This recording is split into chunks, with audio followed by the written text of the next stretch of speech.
హల్లెలూయా, హల్లెలూయా, హల్లెలూయా. క్రైస్తవులుగా మనమంట ఇక్కడ జీవితం కోసం ఆలోచించకూడదు. ఎందుకంటే దేవుడు ఏం చెప్తున్నారు? ఆకాశ పక్షులను చూడుడు, అవి విత్తవు, కోయవు, కోట్లలో కూర్చుకొనవు.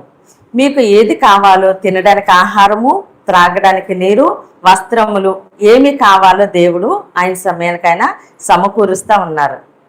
కాబట్టి వాటి కోసం మీరు చింతింపకూడి అంటున్నారు దేవుడు. అయితే మనము దేని గురించి ఆలోచించాలి? ఇది అయిపోయిన తర్వాత ఈ జీవితము, మనము ఇక్కడ యాత్రికులుగా ఉన్నాము కదండి. కాబట్టి ఇది ఈ జీవితం అయిపోయిన తర్వాత ఏంటి అని ఆలోచించాలంటే క్రైస్తవులుగా మనం అయిపోయింది ఇది, దీని తర్వాత ఏంటి?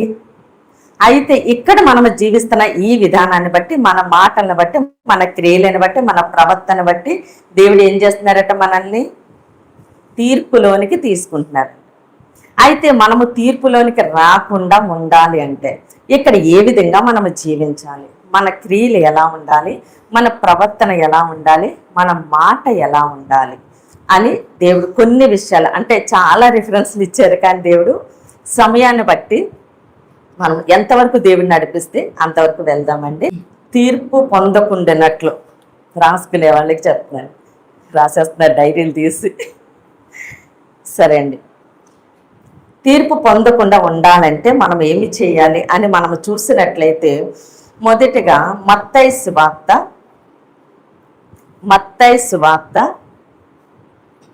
12వ అధ్యాయము, మత్తయి సువార్త 12వ అధ్యాయము 36, 37 వచనాలు చూద్దామండి.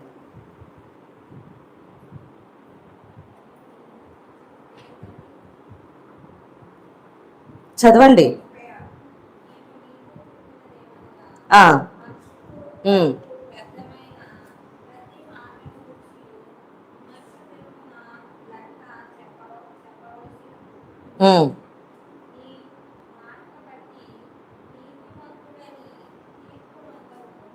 నొందుదు.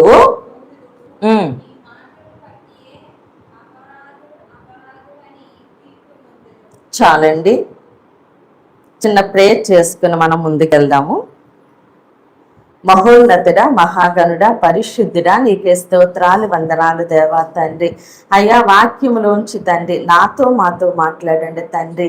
నీ బిడ్డలుగా తండ్రి మేము ఎలా జీవించాలో తండ్రి, ఎలా మాట్లాడాలో, మా క్రియ మా ప్రవర్తన ఎలా ఉండాలో తండ్రి, దీనిని బట్టి దేవా తండ్రి మేము తీర్పులోనికి రాకుండానట్లు ఏ విధంగా జీవించాలో సమస్తమును దేవా తండ్రి మాకు బోధించి నడిపించమని దేవా. అయ్యా, నా నోటిని పూర్తిగా దేవా తండ్రి, అయ్యా తండ్రి నన్ను పూర్తిగా నీ సిలువ చాటును మరుగుపరిచి తండ్రి, నా నోటిలో నీ అగ్ని వంటి వాక్కు నుంచండి తండ్రి. వాక్యంలోంచి కేవలము తండ్రి నిన్ను మాత్రమే చూసే కన్నులను దయచేయండి తండ్రి. నీ స్వరాన్ని వినే చెవులను అనుగ్రహించండి అయ్యా. గ్రహించే హృదయాన్ని దేవా తండ్రి, అయ్యా అలానే తండ్రి వాక్యానుసారంగా జీవించే కృపను నాకును మాకును దయచేయమని తండ్రి. ఏ బిడ్డ ఏ ఆశతో వచ్చి ఉన్నారో తండ్రి, సమస్తమును వెరిగిన దేవుడు తండ్రి, నాకును మాకును కావలసిన జీవాహారాన్ని దయచేస్తండి. మాలో అంతరంగ పురుషుడు తండ్రి దినదినము వర్ధిల్లుటకు నీ కృపను చూపించమని యేసు క్రీస్తు అతి పరిశుద్ధ నామందు బ్రతిమాలి వేడుకున్నాం మా తండ్రి. ఆమేన్, ఆమేన్. ప్రైజ్ లార్డ్ అండి. ఏంటంట? మనుష్యులు పలుకు వ్యర్థమైన ప్రతి మాటను గూర్చియు. ఏంటంట? మనం పలికే ప్రతి వ్యర్థమైన మాట అంటే మనము మాట్లాడుతూ ఉంటాం. అందుకే దేవుడు అంటారు, విస్తారమైన మాటల్లో దోషముండక మానదు. కాబట్టి విస్తారంగా ఎక్కువగా అదే పనిగా మాట్లాడుతూ ఉంటే ఏమవుతుందండి? దోషం ఉంటాయి మాటల్లో. మాటలు కూడా మాట్లాడేస్తూ ఉంటాం. మనుషుడు పలుకు ప్రతి వ్యర్థమైన మాట కూడా ఈ దేవుడు ఏం చేస్తారండి? విమర్శ దినమున లెక్క చెప్పవలసి ఉండెను. ఈరోజు మనం మాట్లాడేస్తాం, దాన్ని దేవుడు ఏం చేస్తారు? విమర్శ దినమున అప్పుడు అడుగుతారు లెక్క. నువ్వు ఆ రోజు మాట్లాడింది ఏంటి, దేని గురించి మాట్లాడావు అని వ్యర్థమైన మాటలను కూర్చంట. కాబట్టి మనం ఎంతవరకు మాట్లాడాలో అంతవరకునే మాట్లాడాలి. మన నోటని ఏముండాలన్నారు? శుభవచనములు ఉండాలి, శాపవచనము ఉండొద్దు. మనం మాట్లాడే ప్రతి మాట కూడా మనం మాట్లాడి మర్చిపోవచ్చు, కానీ దేవుడు దాన్ని ఏం చేస్తున్నారు? లెక్క రాసుకుంటున్నారు. కాబట్టి లెక్క అప్పచెప్పాలంట మనము. నీ మాటను బట్టి నీతిమంతుడవని తీర్పు నొందుదు, నీ మాటను బట్టి అపరాధివని తీర్పు నొందుదు. మనం మాట్లాడుతూ ఉన్నప్పుడే చెప్తేస్తారు కదా, ఏమనంటే ఆమె చాలా చక్కగా మాట్లాడుతుంది, తను మాట్లాడుతుంటే ఇంకా వినాలనిపిస్తుంది, తను మాట్లాడుతుంటే నాకు ఎక్కలేని ధైర్యం వస్తుంది, ఓదార్పు వస్తుంది, నన్ను ఎంతగానో ఆదరిస్తుంది అని. కొంచెం మంది మాట్లాడుతూ ఉంటే వాళ్ళు గాయం రేపినట్లు మాట్లాడతారు కదండి, పుట్టినట్టు ఉంటుంది వాళ్ళ మాట. అలాంటి వాళ్ళతో మనం ఎక్కువసేపు మాట్లాడలేము, వాళ్ళ మాట మనం వినలేము. ఎందుకంటే మన హృదయం బాధపడతా ఉంటుంది వాళ్ళ మాటలకి. అలాంటి వారితో ఎక్కువ సమయం మనం గడపగలమా? మాట్లాడగలమా? మాట్లాడలేము. కాబట్టి మనమే చెప్పేస్తా ఉన్నాం కదా, వాళ్ళు మంచివారు అంటే వాళ్ళ మాట ఆదరణగా ఉంది, వాళ్ళ మాట మనల్ని గాయపరిచే విధంగానే. అలాంటిది దేవుడు మన మాటని బట్టి నీతిమంతుడని అపరాధని దేవుడు ఏం చేస్తున్నారండి? తీర్పు నొందుతాం. మన మాటను బట్టే, వ్యర్థమైన ప్రతి మాట దేవుడికి లెక్క చెప్పాలి. ఆ మాటను బట్టే మనము నీతిమంతులమా అపరాధులమా అన్నది దేవుడు ఏం చేస్తున్నారు? ఆయన లెక్క రాసుకుంటూ ఉన్నారు. అయితే ఇంకొకటిగా మనం చూసినట్లయితే లూకాసు వార్త 12వ అధ్యాయము, లూకాసు వార్త 12వ అధ్యాయము 2 నుంచి 5 వరకు.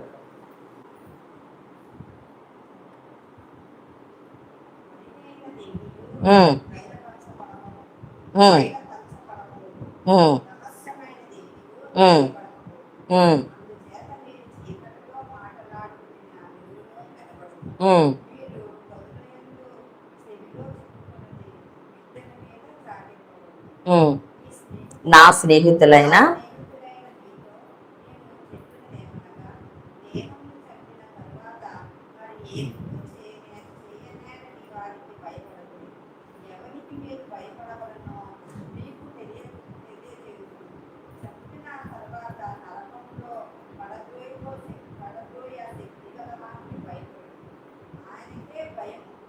భయపడుడని.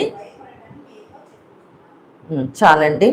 మరుగైనది ఏది బయలుపరచబడకపోదు. అది మరుగైంది, రహస్యమైంది అని అనుకుంటాం, కానీ అది ఏమవుతుందంట? బయలుపడుతుందంట. అంటారు కదా, నిప్పుని దాచిన, నిజాన్ని దాచినా అది ఏదో రోజుకి బయటకు వస్తుంది. నిప్పు అయితే ఏం చేస్తుంది? కాల్చి మొత్తానికి బయటకు వస్తుంది. ఆ ఉన్నది చిన్న నిప్పైనా దాన్ని అదంతా కాలిపోవడం వల్ల ఇంకా ఎక్కువగానే బయటకు వస్తుంది. అలాగే మనము ఏదైనా దాచిపెట్టామంటే అది ఏదో రోజుకి బయటకు వస్తుంది. మరుగైనది ఏది బయలుపరచబడకపోదు, రహస్యమైనది ఏది తెలియబడకపోదు. మనం అనుకుంటాం ఇది రహస్యము, నేను దాచేస్తాను అనుకుంటాం, కానీ అది ఏదో రోజుకి బయటకు వస్తుంది. మనం చేసిన ప్రతి క్రియ కూడా బయటకు వస్తుంది, అలానే ప్రతి మాట కూడా బయటకు వస్తుందంట. అందుచేత మీరు చీకటిలో మాట్లాడుకునేవి ఎక్కడికి వస్తున్నాయండి? వెలుగులో వినబడును. మనం చీకటిగానే ఉంది, ఎవరూ లేరు, మనము గదిలోనే మాట్లాడుతున్నాం అనుకుంటాం, కానీ అది ఏమవుతుందట? వెలుగులోనికి వచ్చేస్తుంది. మీరు గదుల యందు చెవులో చెప్పుకున్నది మిద్దెల మీద చాటింపబడును. మనము గదిలో చెవులో చెప్పుకుంటూ ఉన్నాం, అవి ఏమవుతున్నాయి? బయటకు వచ్చేస్తా ఉన్నాయి. నా స్నేహితులైన మీతో నేను చెప్పినది ఏమనగా, దేహమును చంపిన తర్వాత మరి ఏమీ చేయనేరని వానికి భయపడకూడి. ఏంటండి ఇది? దేహమును చంపేది ఎవరు? ఇప్పుడు మనము ఏదో ఒక శ్రమలో శోధనలో ఉన్నాం అనుకోండి, మనకి అపవాది ఏం చేస్తుంది అంటే ప్రేరేపిస్తూ ఉంటుంది, చనిపో, నువ్వు చనిపో అని చెప్పి అపవాది ప్రేరేపిస్తూ ఉంటుంది. చాలా మంది సూసైడ్ చేసుకోవడానికి కారణం అది. అప్పులు భరించలేక, భార్య భర్తల మధ్య గొడవలతోటి వాళ్ళు ఆ సమస్యలు తట్టుకోలేక ఎందుకు చనిపోతున్నారంటే అపవాది ప్రేరేపిస్తూ ఉంది. కాబట్టి దేహమును చంపిన తర్వాత మరి ఏమి చేయనేరని వానికి భయపడకుడి. చనిపోయిన తర్వాత ఇంకా అదేమీ చేయలేదు, మనల్ని దేవుని దగ్గర నుంచి దూరం చేయడమే దాని టార్గెట్, అంతే. ఆ చంపేసిన తర్వాత అది ఇంకేమీ చేయలేదు. వానికి మీరు భయపడకుడి, ఎవరికి మీరు భయపడవలనో మీకు తెలియచేతును. మనం ఎవరికి భయపడాలి అంటే, చంపిన తర్వాత నరకములో పడద్రోయి శక్తి గలవానికి భయపడుడి. ఇక్కడ మనం మాట్లాడుకుంటున్న మాటలను బట్టి మనల్ని దేవుడు ఏం చేస్తారు? నీతిమంతులని అపరాధులని దేవుడు విడదీస్తా ఉన్నారు మనల్ని కదండి. అయితే దాన్ని బట్టి మనము తీర్పు నొందుతా ఉన్నాము. మనము చేసిన పాపాన్ని బట్టి దేవుడు ఏం చేస్తున్నారు? మనల్ని నరకములో పడత్రోస్తా ఉన్నారు. నీతిమంతుల కొరకు ఆయన నిత్యరాజ్యాన్ని ఏర్పాటు చేశారు, అపరాధుల కొరకైనా పాతాళాన్ని ఆయన ఏర్పాటు చేస్తున్నారు. కాబట్టి మనము నీతిమంతులుగా జీవిస్తే నిత్యరాజ్యానికి వెళ్ళిపోతాం. కానీ ఈ అపవాది మనల్ని ప్రేరేపించి చంపిన తర్వాత మన దేహము మనము చనిపోయిన తర్వాత ఈ ఆత్మని ఎవరు పరలోకానికి పాతాళానికి పంపిస్తారో వాళ్ళకి మనము భయపడాలి. పరలోకానికి పంపిస్తారంటే భయం లేదు, సంతోషంగానే ఉంటాం. అయితే మనం చనిపోయిన తర్వాత మన క్రియలను బట్టి, మన మాటలను బట్టి, మన ప్రవర్తన బట్టి అమ్మో మనం పాతాళానికి వెళ్ళిపోతామేమో, పాతాళంలోనికి దేవుడు త్రోసివేస్తారేమో అని భయము కలిగి మనం ఉండాలట. ఆయనకే భయపడుడని మీతో చెప్పుచున్నాను. కాబట్టి మనము మాట్లాడుతున్నప్పుడు ఏం చేయాలండి? ఎంతవరకు మాట్లాడాలి అంతవరకు కొద్దిగానే మాట్లాడాలి. విస్తారంగా మాట్లాడితే అందులో దోషం వచ్చేస్తా ఉంది. కాబట్టి మనము కొద్దిగా మాట్లాడాలి. మనం మాట్లాడే ప్రతి మాటని కూడా దేవుడు ఏం చేస్తున్నారు? విమర్శ దినమున లెక్క అడుగుతా ఉన్నారు. కాబట్టి మన నోటన వ్యర్థమైన మాటలు రాకూడదు. ఎందుకంటే మనము జీవించిన ఈ జీవితాన్ని బట్టి దేవుడు ఏం చేస్తున్నారండి? చంపిన తరువాత నరకములో పడద్రోయే శక్తి గలవానికి భయపడుడి. ఆయన మనల్ని మన క్రియలను బట్టి నరకంలో వేసేస్తారు, మన మాటని బట్టి ఆయన నరకంలో వేసేస్తారని మనం ఏం చేయాలి? భయము కలిగి జీవించాలి. ఆయనకే భయపడుడని మీతో చెప్పుచున్నాను. మనం మాట్లాడిన ప్రతి వ్యర్థమైన మాటను బట్టి దేవుడు తీర్పులోనికి తీసుకుంటా ఉన్నారు. మనము ఏ విధంగా మాట్లాడాలి, ఎవరికి భయపడాలని చూసాము. తర్వాతగా ఇంకా చూసినట్లయితే యాకోబు పత్రిక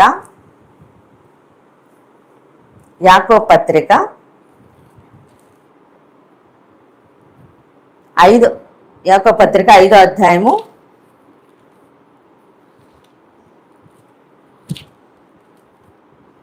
9వ వచనం చూడండి. 9వ వచనం.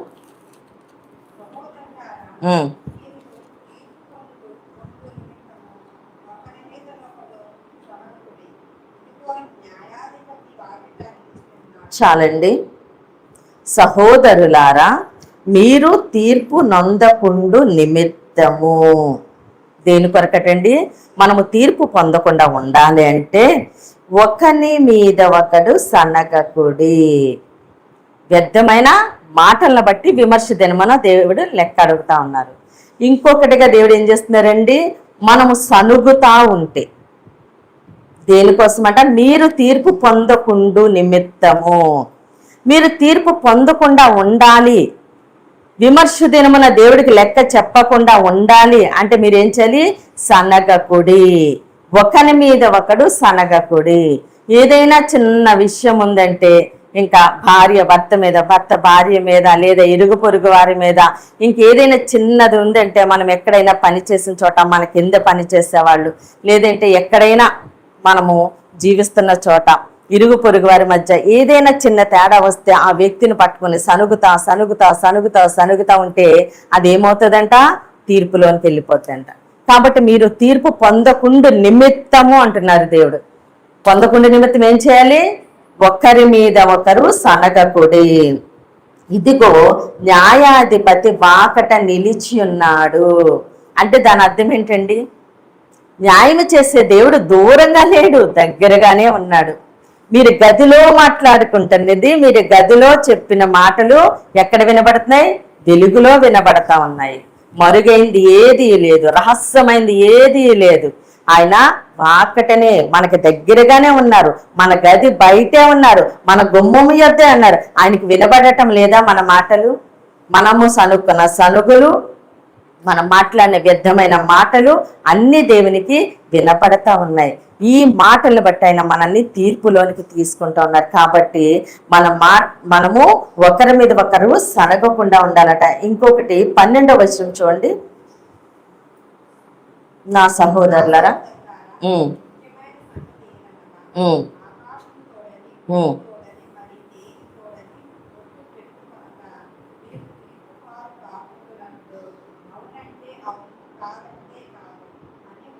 చాలండి.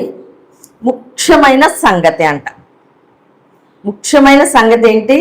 ఆకాశము తోడని కానీ, భూమి తోడని కానీ, మరి దేని తోడని కానీ ఒట్టు పెట్టుకొనక. ఎందుకు? మీరు తీర్పు పాలు కాకుండానట్లు. ఆకాశము తోడు, భూమి తోడు అని మనము ఒట్టు పెట్టుకుంటే దేవుడు ఏం చేస్తారంట? తీర్పులోనికి తీసుకుంటారట. మరి దేని తోడని ఒట్టు పెట్టిన? ఆకాశము తోడని, భూమి తోడని, మరి దేని తోడని మీరు ఒట్టు పెట్టుకొనక. అంటే దాని అర్థం ఒట్టు పెట్టుకోకుండా ఉండండి, మీరు తీర్పు పాలు కాకుండానట్లు. అంటే మనం ఒకవేళ ఒట్టు పెడితే తీర్పులోనికి వెళ్ళిపోతాం, అంతే కదా. ఆకాశము తోడు, భూమి తోడు, మరి దేని తోడని ఒట్టు పెట్టుకొనక మీరు తీర్పు పాలు కాకుండానట్లు అవునంటే అవును, కాదంటే కాదు అని ఉండవలెను. మనము ఆజ్ఞలు చెప్పుకున్నాం కదండి, మాట గుర్తుందా? దేవుని మాట వ్యర్థముగా ఉచ్చరింపకూడదు. ఆకాశము తోడని, భూమి తోడని, దేని తోడని కూడా మనము ఒట్టు పెట్టుకోకూడదు. అలా పెట్టుకుంటే మనము దేవుని యొక్క మాటను వ్యర్థముగా ఉచ్చరించినట్లవుద్ది. అట్టి వారిని దేవుడు నిర్దోషినిగా ఎంచను అంటున్నాడు. నిర్దోషినిగా ఎంచను అంటున్నారు. కాబట్టి మనము ఆకాశము తోడని కానీ, భూమి తోడని కానీ, దేవుని మీద ఒట్టని కానీ, దేని మీద మనము ఒట్టు పెట్టుకోకూడదు. మత్తయి సువార్త 5వ అధ్యాయము, మత్తయి సువార్త 5వ అధ్యాయము 34 నుంచి 37 వరకు చూద్దామండి.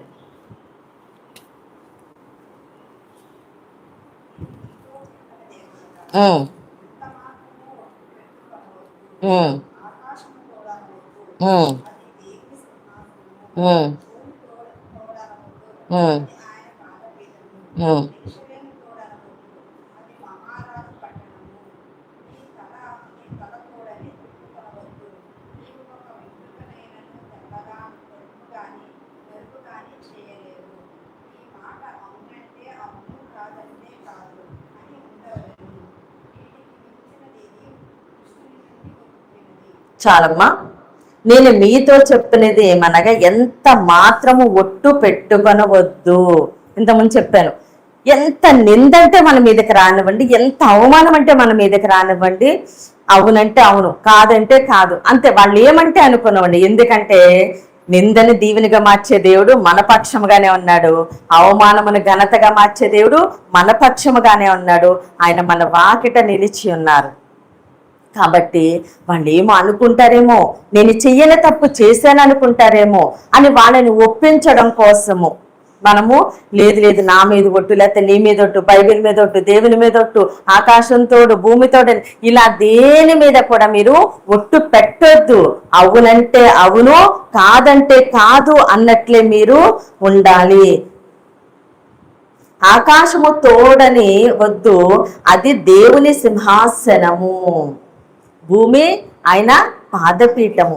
యెరూషలేము తోడనవద్దు, అది మహారాజు పట్టణము. నీ తల తోడని కూడా అనొద్దు, నా మీదొట్టు, నీ మీదొట్టు అని కూడా తల మీద కూడా బొట్టు పెట్టొద్దు. ఎందుకంటే ఒక వెంట్రుకను తెల్లగానైనాను నల్లగానైనాను, నీవు ఒక వెంట్రుకనైనాను తెలుపుగా గాని నలుపుగా గాని చేయలేవు. నీ మాట అవునంటే అవును, కాదంటే కాదు అని ఉండవలెను. వీటికి మించినది దుష్టుల నుండి పుట్టినది. ఒట్టు పెట్టు, లేకపోతే వాళ్ళు నిన్ను నమ్మరు అని మనకి ఎవరు ప్రేరేపిస్తారు? దుష్టుడు, అప్పవాదే. లేదా నువ్వు చేసావనుకుంటారు, వాళ్ళు నిన్ను నమ్మరు అంటే మనం ఏం చేస్తాం? మనల్ని మనం ప్రూవ్ చేసుకోవడానికి ఒట్టు పెట్టేస్తాం. నేను చేయలేదు నిజంగా. కొంచెమంది పిల్లల మీద కూడా ఒట్టు పెడతారు, నా పిల్లల మీద ఒట్టు, అంటే ఏ తల మీద మనం ఒట్టు పెట్టకూడదంట, దేని మీద కూడా మరి మనము ఒట్టు పెట్టకూడదు. ఎందుకంటే అలా ఒట్టు పెడితే అంట మీరు తీర్పు పాలవుతారు.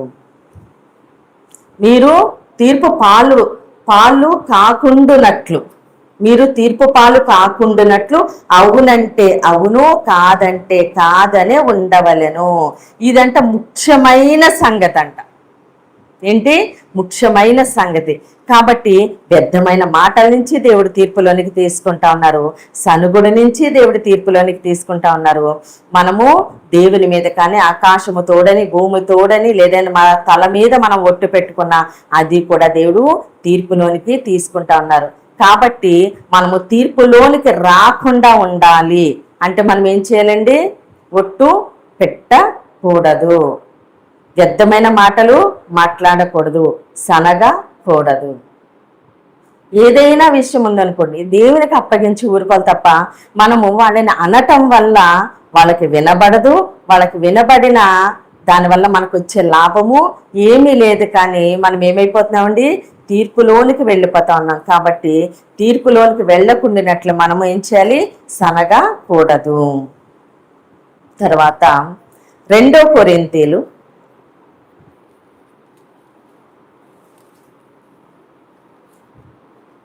5వ అధ్యాయము 10వ వచనం. 5:10.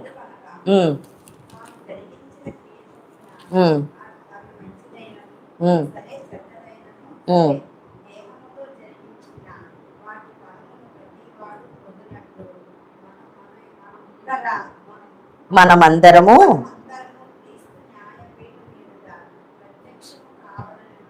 చాలండి, చాలు. తాను జరిగించిన క్రియల చొప్పున అవి మంచివైనా సరే చెడ్డవైనా సరే దేహముతో జరిగించిన వాటి దేంతో? దేహముతో. అంటే మనము చేసిన ప్రతి క్రియ కూడా ఇప్పటి వరకు మనం మాట్లాడిన మాట, అది సనుగుడు కావచ్చు, వ్యర్థమైన మాట కావచ్చు, మనం నోటితోటి కదా ఒట్టు పెడతా ఉంటాము. అంటే మన ప్రతిదీ కూడా దేవుడు వింటూ ఉన్నారు. చీకట్లో చెప్పుకున్నా, చెవిలో చెప్పుకున్నా, గదిలో చెప్పుకున్నా ప్రతిదీ కూడా దేవుడు ఆలకిస్తా ఉన్నారు. ఇప్పుడు దేవుడు అంటున్నారు దేహముతో చేసినవి, దేహముతో జరిగించిన వాటి ఫలమును ప్రతివాడును పొందినట్లు మనమందరమును. అంటే ఇక్కడ దేవుడు నీతిమంతులని అపరాధులని చెప్పట్లేదు. ప్రతి ఒక్కరూ మనమందరము క్రీస్తు న్యాయపీఠము ఎదుట ప్రత్యక్షము కావలెను. అది మంచి పని అవ్వనండి, చెడ్డ పని అవ్వనండి, దేవుడు ఏం చేస్తున్నారు? ఆయన న్యాయపీఠము ఎదుటనే మనకి ప్రతిఫలం ఇస్తా ఉన్నారు. ఆయన మనకి ప్రతిఫలం ఇస్తా ఉన్నారు. మనం మంచి చేసినా అవతల వాళ్ళు చూడకపోవచ్చు, వాళ్ళకి తెలియకపోవచ్చు. మనం ఏ ఉద్దేశంతో ఏ కార్యము చేశాము, మన క్రియ ఏంటో అంటే వాళ్ళ యొక్క స్వభావం బట్టి. ఇప్పుడు అంటారు కదా, చూస్తూ ఉంటారు, వాళ్ళంటే మనకు నచ్చింది అనుకోండి, వాళ్ళు ఉన్న దోషము కూడా ప్రేమ ఉన్నప్పుడు ఏమవుతుంది? మనకి ప్రేమ దోషాన్ని కప్పుతూ ఉంటుంది. ఇష్టం లేదనుకోండి, వాళ్ళు మంచి చేసిన మనకి ఎలా కనపడుతుంది అంటే చెడుగా కనపడుతుంది. మనుషుల దృష్టికి అది చెడ్డదైనప్పటికీ మంచిదైనప్పటికీ కూడా మనకు వచ్చే లాభము నష్టము లేదు. కానీ దేవుని దృష్టికి మన క్రియలు సరైనవిగా ఉండాలి. సరైనవిగా ఉన్నాయా చెడ్డవిగా ఉన్నాయా ఏదైనప్పటికీ కూడా ఆయన ఎక్కడ మనకి ప్రతిఫలం ఇస్తున్నారు అంటే మనమందరము క్రీస్తు న్యాయపీఠము ఎదుట ప్రత్యక్షము. ఎక్కడంటే ఎక్కడ ప్రత్యక్షం కావాలి? ఆయన న్యాయపీఠం ఎదుట. అక్కడికి వెళ్ళిన తర్వాత ఆయన ఏం చేస్తున్నారు?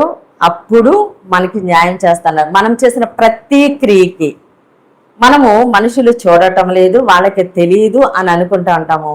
మనము రహస్యంగా చేసినవి కూడా ఏమవుతాయి? రోజు వెలుగులోనికి వచ్చేస్తాయి.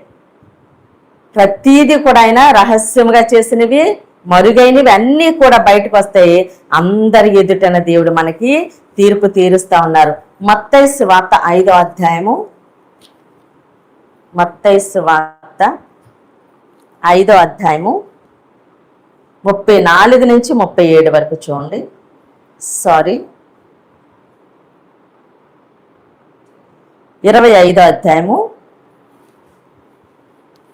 మత్తయి సువార్త 25వ అధ్యాయము 32 నుంచి చూడండి.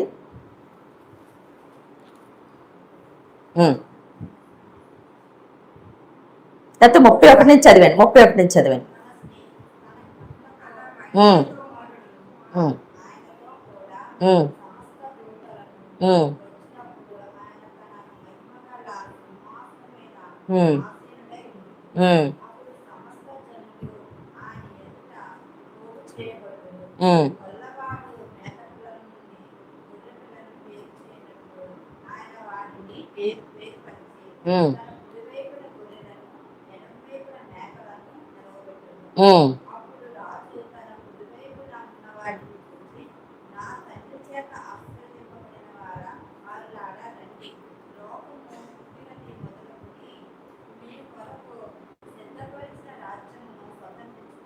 చాలండి.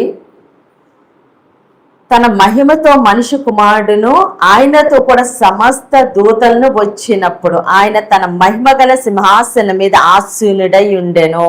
ఆయన ఎక్కడున్నారండి? మహిమ గల సింహాసనం మీద కూర్చుని ఉన్నారు. కూర్చుని ఉండి ఆయన ఏం చేస్తున్నారట? సమస్త జనులు ఆయన ఎదుట పోగు చేయబడుదురు.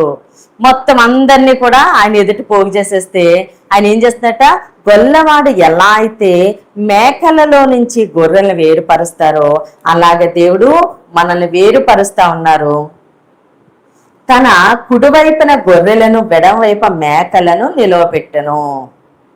ఆయన మేకల నుంచి గొర్రెలు వేరుపరిచి కుడివైపు ఉంచారు, మేకలన్నీ ఎడమవైపు ఉంచారు. కుడివైపు ఉన్న వారితో చూసి దేవుడిని, అప్పుడు రాజు తన కుడివైపున ఉన్న వారిని చూచి, నా తండ్రి చేత ఆశీర్వదించబడిన వారులారా రండి, లోకము పుట్టినది మొదలుకొని మీ కొరకు సిద్ధపరచబడిన రాజ్యమును స్వతంత్రించుకొనుడి. ఎప్పుడు సిద్ధపరిచారండి మనకి దేవుడి నిత్యరాజ్యాన్ని? లోకము పుట్టినది మొదలుకొని మన కొరకు ఆయన నిత్య రాజ్యాన్ని సిద్ధపరిచారు. వచ్చి స్వతంత్రించుకోండి అంటున్నారు దేవుడు అని ఆయన అన్నారు. నేను ఆకలి కొంటిని, మీరు నాకు భోజనము పెట్టిరి. ఇక్కడ దేవుడు చెప్తా ఉన్నారు మనము చేసిన క్రియలను. ఆకలిగా ఉన్నాను, భోజనం పెట్టారు. దాహంగా ఉన్నాను, దాహానికి ఇచ్చారు. వస్త్రహీనుడైన ఉన్నాను, వస్త్రానికి ఇచ్చారు. అనారోగ్యంతో శరసాలలో ఉన్నాను, నన్ను చూడడానికి వచ్చారు అని దేవుడు ఏం చేస్తున్నారు? ఇలాగా చేసిన క్రియలని చెప్తా ఉన్నారు. మేమిప్పుడు చేసామయ్యా నీకు అంటే ఆయన ఏమంటున్నారు? మిక్కిలి అల్పులైన ఈ నా సహోదరులు ఒకనికి మీరు చేసితిరి గనుక నాకు చేసితిరని నిశ్చయముగా మీతో చెప్పుచున్నానని వారితో అనును. 40వ వచనంలో ఉంది. మీరు మీ తోటి వారికి చేశారు అంటే మీరు నాకు చేసినట్లే. అంటే మన ప్రతి క్రియ దేవుడు చూస్తున్నారా అండి? మన ప్రతి క్రియ దేవుడు చూస్తున్నారు. మనం ఏ ఉద్దేశంతో ఏమి చేశాము, ఏమి చేయలేదు, సమస్తము దేవుడు చూస్తూనే ఉన్నారు. తర్వాత అంటున్నారు 41 చదవండి.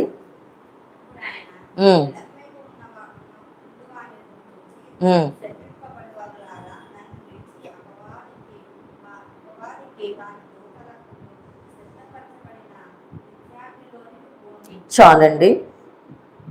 శపింపబడిన వారులారా నన్ను విడిచి అపవాదికిని వాని దూతలకును.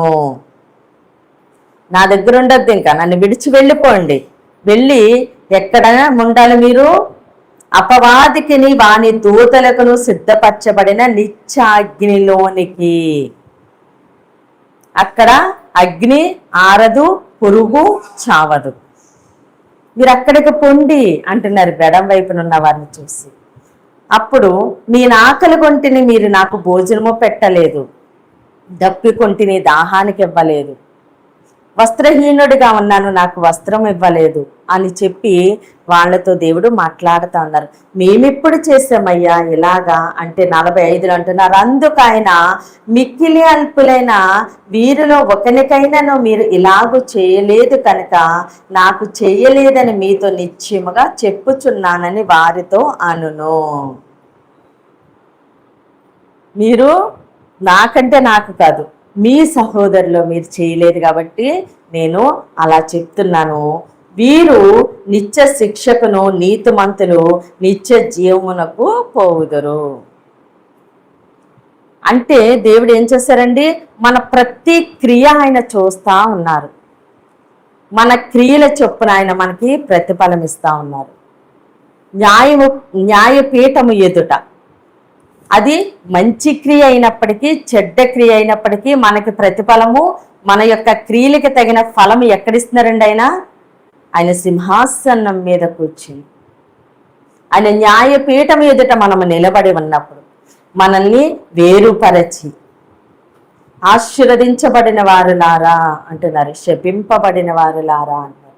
దేనిని బట్టి మనం ఆశీర్వాదం పొందుకుంటున్నాము, శాపం పొందుకుంటూ ఉన్నాము, నిత్య రాజ్యం పొందుకుంటూ ఉన్నాము, నిత్య అగ్ని పొందుకుంటూ ఉన్నామంటే క్రియలను బట్టే, దేహముతో మనము చేసిన క్రియలను బట్టే, దేహముతో మనము చేసిన క్రియలను బట్టే దేవుడు ఏం చేస్తున్నారండి, అది మంచిదైనప్పటికీ చెడ్డదైనప్పటికీ దానికి తగిన ప్రతిఫలం ఇస్తున్నారు. దానిని బట్టే మనం ఆశీర్వదించబడిన వారము, శపించబడిన వారము. ఇక్కడ ఆశీర్వాదాల కోసం మనము తాపత్రయపడవద్దు.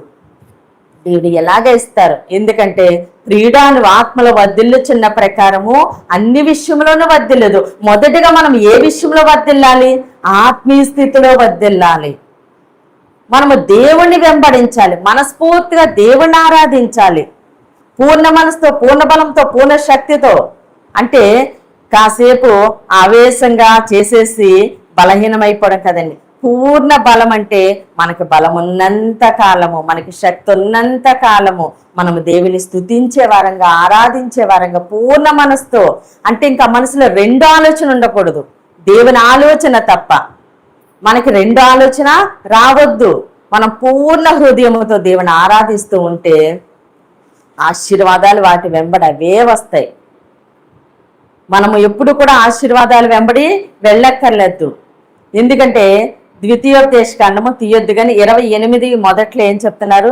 నీ దేవుడైన యెహోవా మాట నువ్వు శ్రద్ధగా వినిన ఎడల ఏం చేయాలి? శ్రద్ధగా వినాలి. దేవుని యొక్క మాట శ్రద్ధగా వినాలి. దాన్ని గైకొని అనుసరించిన ఎడల సమస్త భూమి మీద ఉన్న సమస్త జనముల కంటే నేను నిన్ను హెచ్చిస్తాను. అప్పుడు ఈ దీవెనలన్నీ వచ్చి నీ వెంట వస్తాయి. ఏ దీవెనలు ఏ దేవుడు మనకి సిద్ధపరిచారు అవన్నీ ఏం చేస్తాయట? మన వెంబడొస్తాయటండి. మనము వాటి వెనుక వెళితే అవి పారిపోతాయి. ఎందుకంటే మనము దేవుని విడిచిపెట్టి అవి వెతుక్కున్నాం గట అవి పారిపోతాయి. మనం ఏం చేయాలి? అవి విడిచిపెట్టి మనము దేవుని వెంబడించినప్పుడు అవే మన వెంట వస్తూ ఉంటాయి, అవే మన వెంబడి వస్తాయి. కాబట్టి మనం ఆత్మీయ స్థితిలో ఎంతగా మనము దేవునితో ఐక్యమైపోయి మనం ఉంటామో అంతగా దేవుడు మనల్ని ఆశీర్వదిస్తారు. మన క్రియలను బట్టే మనం ఆశీర్వాదం పొందుకుంటున్నాము, శాపం పొందుకుంటూ ఉన్నాము. దేవుడు సమస్తము చూస్తున్నారు. మన క్రియాఫలం అంటే అదే మన క్రియాఫలము.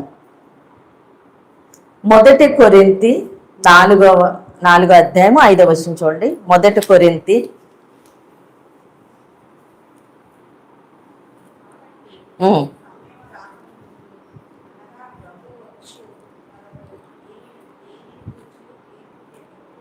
చాలండి.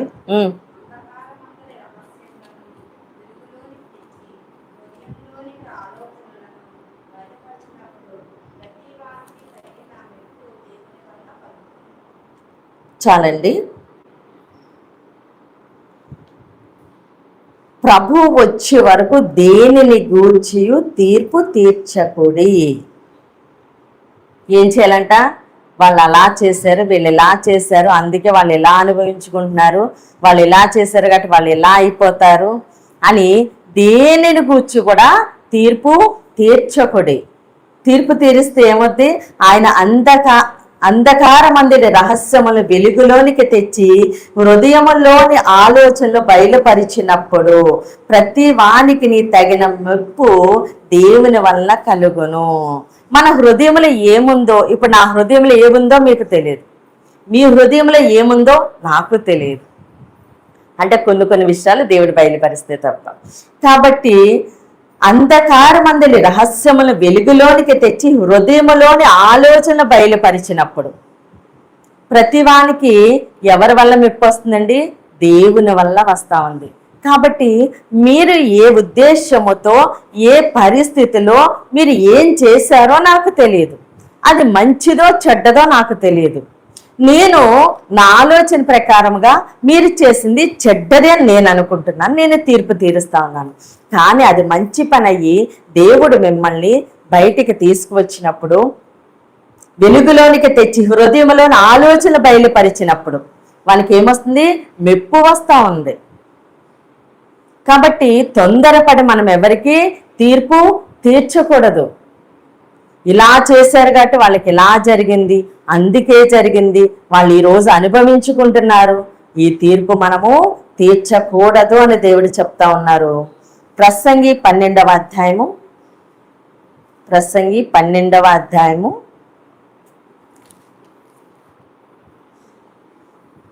13-14. ప్రసంగి 12వ అధ్యాయము 13-14 వచనాలు చూడండి.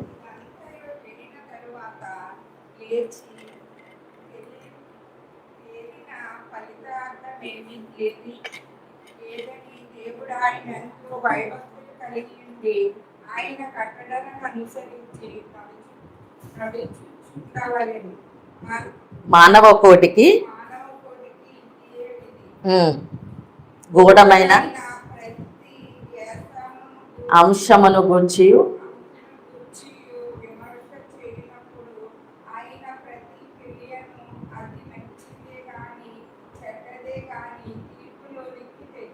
చాలండి.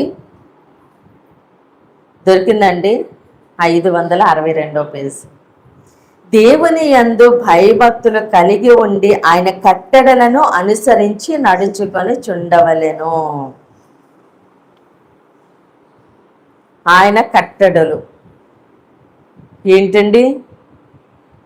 ఆయన కట్టడలు, ఆయన ఆజ్ఞలైనా, ఆయన కట్టడలైనా, విధులన్నా అన్నీ ఆయన ఆజ్ఞలే. మనం ఏం చేయాలట? వాటిని ఆయన కట్టడలను అనుసరించి నడుచు చుండవలెను. మానవ కోటికి ఇదే విధి. ఎంత జనాభా ఉందో వాళ్ళందరికీ ఇదే విధి అంట. మానవ కోటికి ఇదే విధి ఏంటి? ఆయన యందు భయభక్తులు కలిగి మనము ఆయన కట్టడంలో అనుసరించి నడుచుకోవాలి. గూఢమైన ప్రతి అంశమును గూర్చి దేవుడు విమర్శ చేయనప్పుడు, గూఢమైన అంశములు అది మంచిదవ్వచ్చు, చెడ్డదవ్వచ్చు. ఇప్పుడు మనం ఇంతకుముందు చెప్పుకున్నాం, దానము చేసినప్పుడు రహస్యముగా చెయ్యాలి కదండి. అది ఎవరికీ తెలియదు, కానీ అది మంచి పనే కదా. దాని యొక్క ప్రతిఫలం కూడా ఎప్పుడు వస్తుంది? దేవుడు అన్నారు, ప్రతి అంశమును గూర్చి దేవుడి విమర్శ చేయనప్పుడు ఆయన ప్రతి క్రియను, అది మంచిదే గాని చెడ్డదే గాని, మనము చేసిన రహస్య దానము కానీ, రహస్యమైన మంచి పనులు కానీ, చెడ్డమైన రహస్యమైన పనులు. రహస్యమైన పనులు అంటే చెడ్డ ఒక్కటే ఉండవండి, మంచి చేసి చెప్పుకునే వాళ్ళు ఉంటారు కదా. కాబట్టి ఏది చేసినప్పటికీ గూఢమైన ప్రతి అంశమును గురించి దేవుడు విమర్శ చేయనప్పుడు ఆయన ప్రతి క్రియను. లాక్డౌన్ టైంలో మాకు తెలియని వాళ్ళకి అలా ప్రేయర్ చేసుకుంటుంటే దేవుడు ఏదైనా ఒక పేరు, ఒక ఏరియా అలా బయలుపరిస్తే, అది నేను మా వారికి చెప్తే, మా దగ్గర నాకు కొంచెం డబ్బుల్లోనే దేవుడు ఎవరెవరికి ఎంతెంత ఇమ్మారో, ఎంత రైస్ ఇమ్మన్నారో, తెల్లారి 5 గంటల లేచి వెళ్ళిపోయేవారు. మాస్క్ పెట్టుకుని ఇవన్నీ పెట్టుకుని వెళ్ళి అక్కడ వాళ్ళకి ఇచ్చి వచ్చేసేవారు. మళ్ళీ 7 అయ్యేటప్పటికి ఇంటికి వచ్చేసేవారు. తెలియదు ఎవరికి, ఎవరికి తెలియవలసిన అవసరము లేదు. తనకు అసలే ఇష్టం ఉండదు అలాగా. కాబట్టి మనం చేసిన రహస్యమైన దానాలు కానీ, తెలిసిన వాళ్ళకే చేయలేదండి. అంటే తెలిసిన వాళ్ళు కొంచెం మందికే, దేవుడు చెప్పిన వాళ్ళకి మాత్రమే ఆ ఏరియాలకు వెళ్ళేవారంట. తను ప్రేర్ చేసుకోవడం, దేవుడు ఏ ఏరియాకి ఎక్కడికి వెళ్ళమంటే అక్కడికి వెళ్ళడం, అంతే. కాబట్టి మనము చేసిన ప్రతి రహస్యమైన అంశము కూడా ఆయన ఏం చేస్తారండి, విమర్శ దినమందు ఆయన బయటికి తీసుకొస్తారు. అది మంచిదే కానీ చెడ్డదే కానీ తీర్పులోనికి తెచ్చును. దానిని బట్టి దేవుడు ఏం చేస్తున్నారు, మనల్ని నీతిమంతులనియు అపరాధులనియు తీర్పు తీర్చును. మన యొక్క క్రియాఫలమును దేవుడు మనకు అనుగ్రహిస్తా ఉన్నారు. ఇర్మియా 17వ అధ్యాయము, ఇర్మియా 17వ అధ్యాయము 10వ వచనం.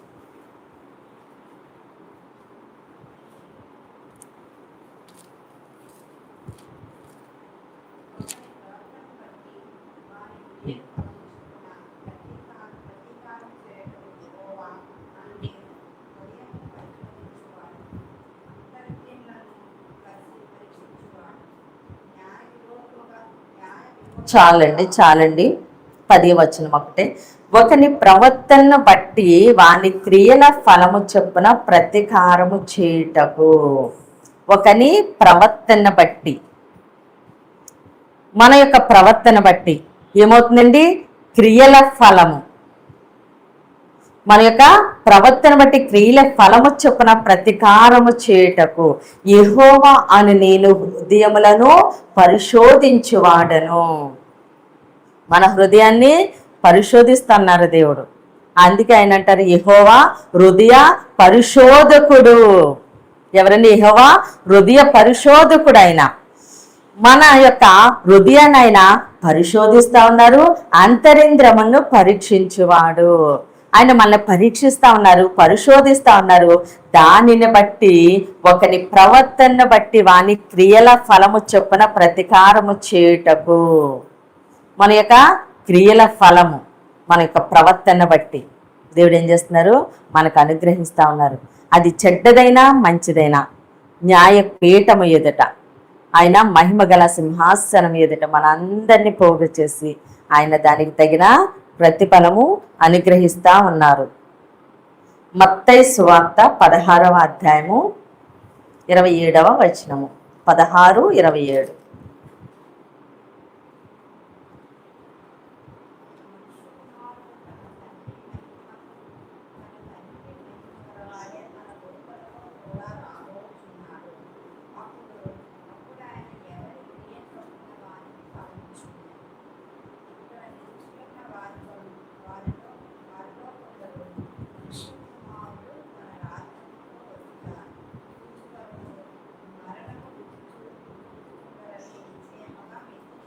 చాలండి.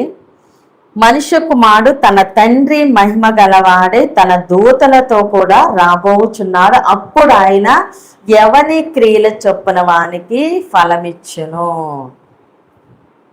మన యొక్క క్రియల ఫలము ఆయన ఇస్తా ఉన్నారు. అంటే మనం చేస్తున్న ప్రతి పని కూడా దేవుడు చూస్తూనే ఉన్నారు. మన మాట చూస్తున్నారు. వ్యర్థమైన మాటలు, సనుగుడు, అనవసరంగా ఒట్టు పెట్టడం, ఇవన్నీ దేవుడు చూస్తున్నారు. దాన్ని బట్టి దేవుడు ఏం చేస్తున్నారు, తీర్పులోనికి తీసుకుంటా ఉన్నారు. మనము మంచి చేసింది, చెడు చేసింది అందరూ చూస్తుండగానే మనకైనా ప్రతిఫలం ఇస్తూ ఉన్నారు. ఒక్కోసారి మనకి వాళ్ళు నీతిమంతులుగా కనబడచ్చు, కానీ వాళ్ళ హృదయ అంతరంగంలో ఉన్నది వెలుగులోనికి వచ్చినప్పుడు, బయలుపడినప్పుడు వాళ్ళ అపరాధులుగా దేవుడు అపరాధులుగా ఉన్నప్పుడు వాళ్ళని నిత్య అగ్నిలోనికి పొమ్మన్నప్పుడు మనము చూసి ఆశ్చర్యపడతా ఉంటాం. ఏంటి వీళ్ళు ఇంత నీతిగా జీవించారు కదా అని. కానీ మన హృదయంలో ఏముందన్నది దేవుడికి తెలుసు. దాన్ని బట్టి మనకి ప్రతిఫలం ఇస్తారు. అందరూ చూస్తుండగానే మనకి ప్రతిఫలం ఇచ్చే దేవుడండి. అది మంచిదే కానీ చెడ్డదే కానీ. అక్కడ రహస్యంగా దేవుడు తీర్పులోనికి తీసుకోరు. రహస్యంగా ఉండదండి. అక్కడ అందరూ చూస్తుండగా ఎవరెవరు ఉంటారు అక్కడ? తండ్రి, కుమారుడు, పరిశుద్ధాత్మదేవ దేవుడు, పరిశుద్ధులు, 24 పెద్దలు, కోట్ల కొలద దూతలు, మొత్తము జన సమూహం అంతా, సమస్త జనమును పోగు చేయుదురు. ఎవరెవరు వస్తారటండి? మృతుల సహితము చనిపోయిన వారు సముద్రం అది కూడా వాళ్ళని అప్పగిస్తూ ఉంటుందంట. చూడండి ప్రకటన గ్రంథంలో, ప్రకటన 20వ అధ్యాయము 12వ వచనం చూడండి. ఉమ్, ఉమ్, ఉమ్, ఉమ్, ఉమ్, ఉమ్.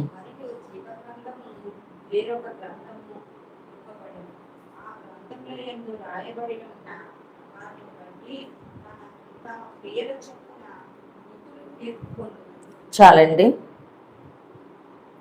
గొప్పవారేమి కొద్దివారేమి అంటే డబ్బున్న వాళ్ళు, ఐశ్వర్యవంతులు, ధనవంతులు, ఘనులు వాళ్ళు కానీ, కొద్దివారు అంటే ఏమీ లేనివారు, పేదలు ఇలాగ చెప్పుకునేవారు, మృతులైన వారందరూ ఆ సింహాసనము ఎదుట నిలవబడి ఉండట చూచితిని. గ్రంథములు విప్పబడెను, జీవ గ్రంథమును వేరొక గ్రంథము విప్పబడెను. గ్రంథములు అంటే మన ఒక్కొక్కరికి ఒక్కొక్క గ్రంథం ఉంటుందండి. మన ఒక్కొక్కరికి ఒక్కొక్క చిట్టా ఉంది అక్కడ, ఒక్కొక్కరికి ఒక్కొక్క గ్రంథం ఉంది. ఆ గ్రంథాన్ని విప్పుతారట. అంతేకాకుండా జీవ గ్రంథమును వేరొక గ్రంథము అంటే ఒక్కటే గ్రంథం, అది జీవ గ్రంథం. అందులో మన యొక్క పేర్లను రాస్తా ఉంటారు. ఆ గ్రంథముల యందు అంటే ఒక్కొక్కరికి ఒక్క గ్రంథమును చూసారా, ఆ గ్రంథముల యందు రాయబడి ఉన్న వాటిని బట్టి తమ క్రియల చొప్పున మృతులు తీర్పు నొందుదురు. తర్వాత చూడండి 13, సముద్రము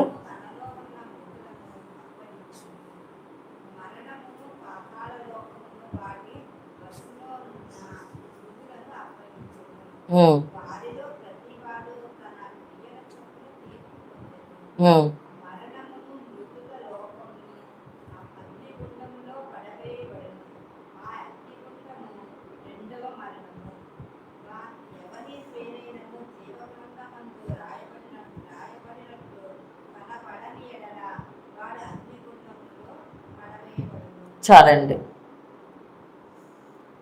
సముద్రములో తనలో ఉన్న సముద్రము తనలో ఉన్న మృతులను అప్పగించెను. అంటే ఎవరెవరు ఎక్కడెక్కడ చనిపోయారో వాళ్ళందరినీ కూడా అప్పగించేస్తా ఉన్నారు.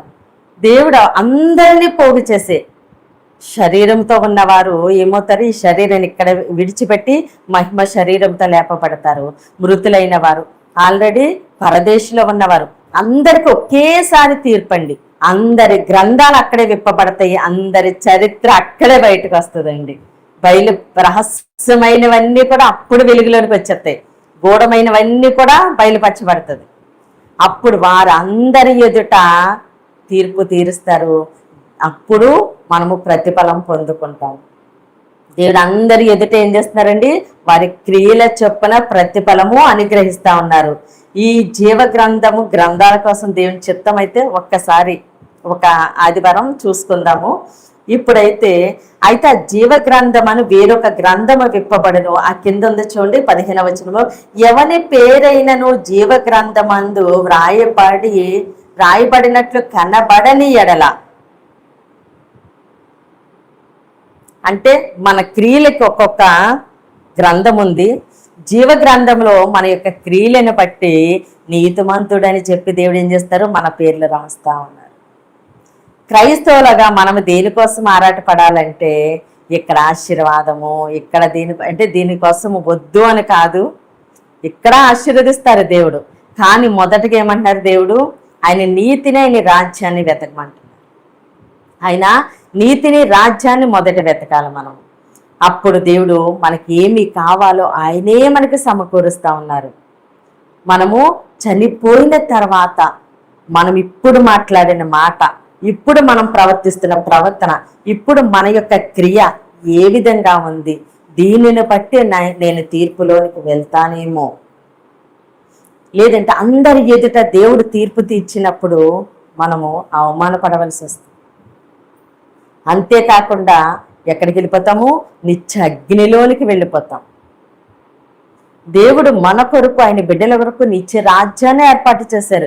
దేవుడు అన్నారు కదా, అనేక స్థలములు సిద్ధపరచ వెళ్ళుచున్నాను, నా తండ్రి ఇంట అనేక నివాసములున్నాయి, నేను మీకు స్థలాలు సిద్ధపరచ వెళ్తున్నాను, మీకు అక్కడ నివాసాలు ఉన్నాయి అని దేవుడు చెప్తా ఉన్నారు. కాబట్టి మనము దాని కొరకు ప్రయాసపడాలండి. క్రైస్తవులంగా మనం ఏం చేయాలండి? ఆ ఫలము మనం పొందుకోవాలి. చివరిగా ఒక్కడ చూద్దాము. జకర్యా 7వ అధ్యాయము, జకర్యా 7వ అధ్యాయము 8వ వచనం నుంచి 10 వరకు.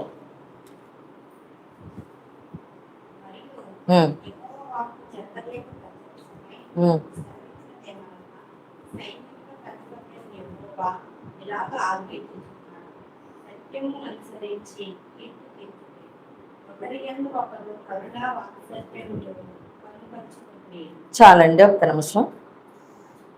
మరియు యెహోవాకు జకర్యాకు ప్రత్యక్షమై సెలవిచ్చినది ఏమనగా, ఎవరండైనా సైన్యములకు అధిపతి యెహోవా ఇలాగూ ఆజ్ఞ ఇచ్చుచున్నాడు, సత్యము అనుసరించి తీర్పు తీర్చుడి. దేనిని బట్టి తీర్పు తీర్చాలండి? సత్యమును బట్టి.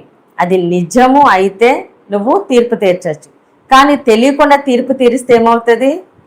అది కూడా దేవుడు మనల్ని తీర్పులోనికి తీసేసుకుంటాడు. తీర్పు తీర్చకుడి. నువ్వు తీర్పు తీరిస్తే అదే తీర్పు నీకు తీర్చబడుతుంది. కాబట్టి మనము ఏది సత్యము అనుసరించి తీర్పు తీర్చాలి. ఒకరి యందు ఒకరు కరుణ వాత్సల్యములు కనపరుచుకునుడి. ఏం చేయాలి? కరుణ చూపాలి.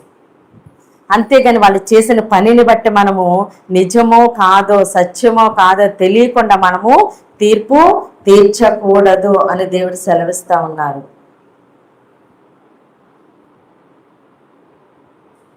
రోమాపత్రిక 2వ అధ్యాయము, రోమాపత్రిక 2వ అధ్యాయము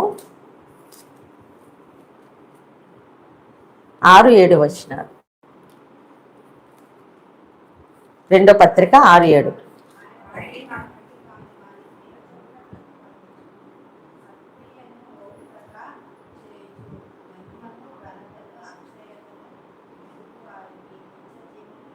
చాలండి.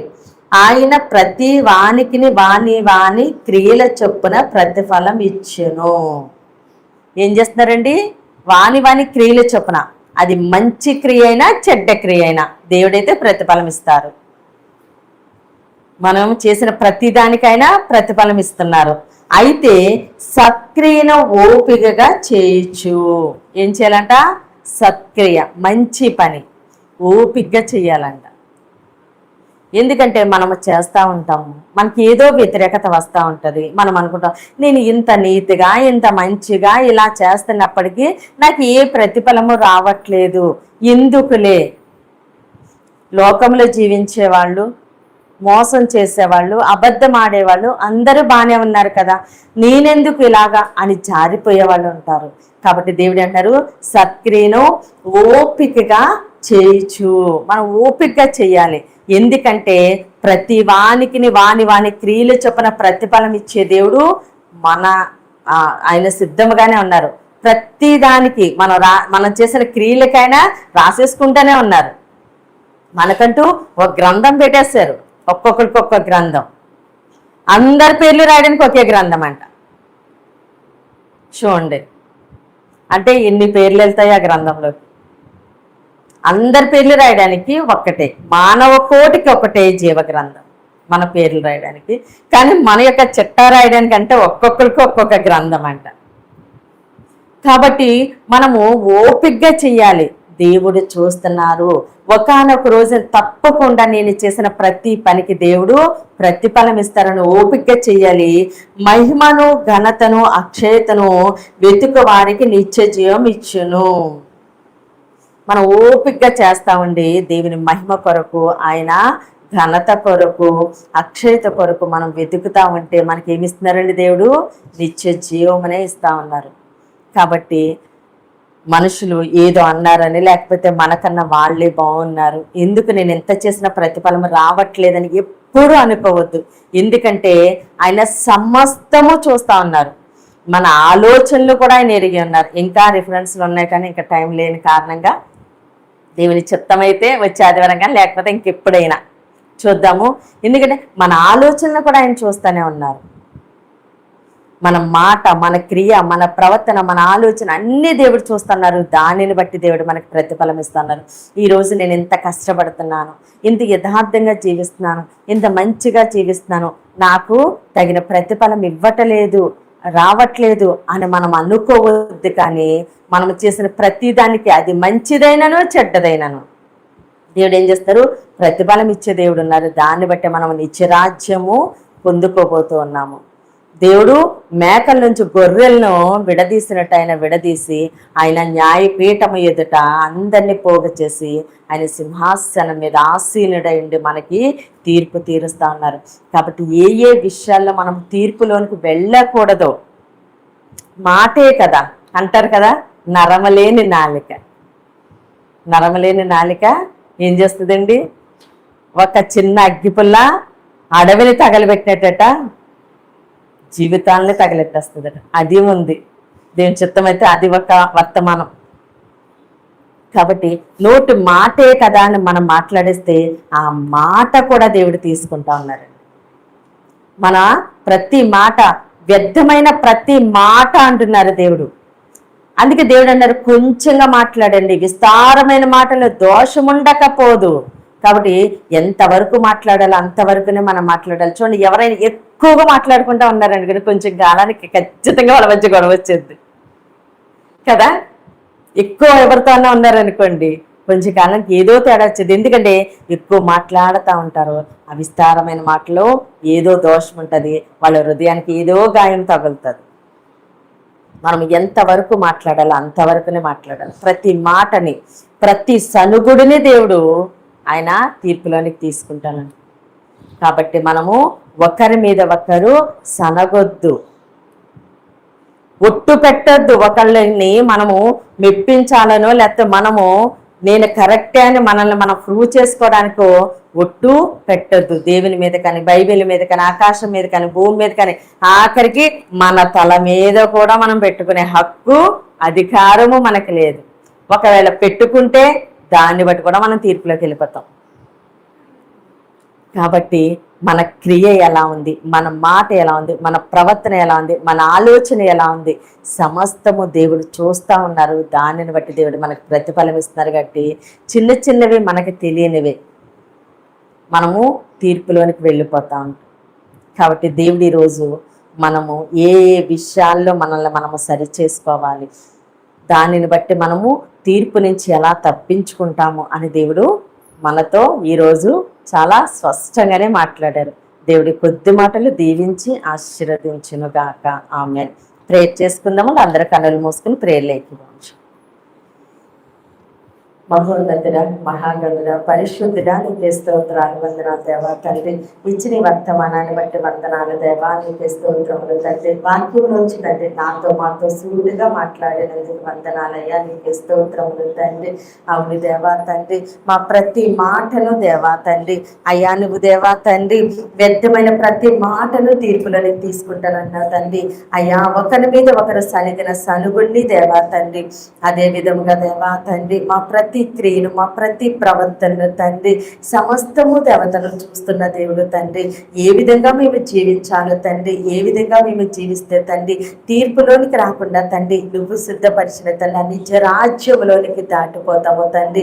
సమస్తము తండ్రి మీరు బయలుపరిచినందుకు వందనాలు తండ్రి. నాతో మాతో మాట్లాడినందుకు వందనాలు అయ్యా తండ్రి. అయ్యా విన్న వాక్యాన్ని దేవతను మా హృదయమును భద్రం చేసుకుని వాక్యానుసారంగా జీవించే కృపను నాకును మాకును దయచేయమని యేసు క్రీస్తు అతి పరిశుద్ధ నామమున బ్రతిమాలి వేడుకుంటున్నాం మా తండ్రి. ఆమేన్, ఆమేన్.